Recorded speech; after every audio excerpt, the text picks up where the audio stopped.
राजधानी दिल्ली में आम आदमी पार्टी के मुख्य प्रवक्ता सौरभ भारद्वाज ने एक प्रेस कॉन्फ्रेंस को संबोधित करते हुए कहा कि जैसे जैसे एमसीडी के चुनाव नजदीक आते जा रहे हैं, वैसे ही लोगों के अंदर ये चर्चा हो रही है कि इस बार एमसीडी में आम आदमी पार्टी रही है। साथ ही कहा कि बीजेपी और कांग्रेस के पार्षद भी इसी बात को कह रहे हैं कि एमसीडी में आम आदमी पार्टी ही आ रही है। इसी घबराहट में बीजेपी एमसीडी की एक एक संपत्ति को चुन चुन कर बेच रही है। कि जैसे जैसे एमसीडी के चुनाव नजदीक आ रहे हैं,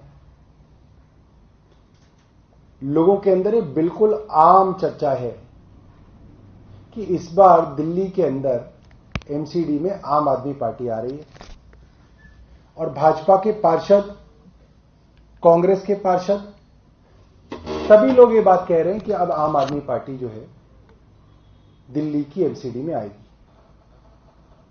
और इस घबराहट के अंदर एमसीडी आनन फानन के अंदर भारतीय जनता पार्टी की सरकार एमसीडी की एक एक प्रॉपर्टी, एक एक संपत्ति चुन चुनकर उसको बेचने की कोशिश में लगे हुए हैं।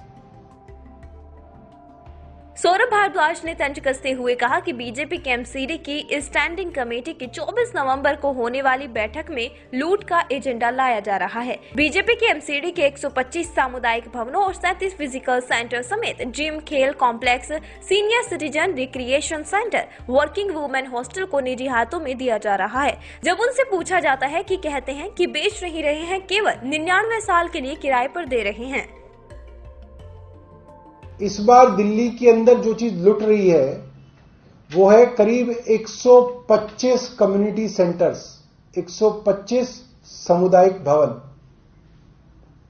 करीब 37 फिजिकल सेंटर्स और जिम, करीब 4 sport complex, 23 senior citizen recreation centres, एक महिला हाट, एक वर्किंग वुमेन हॉस्टल नीलामी लगी है और लगभग लूटने वाले दामों पर।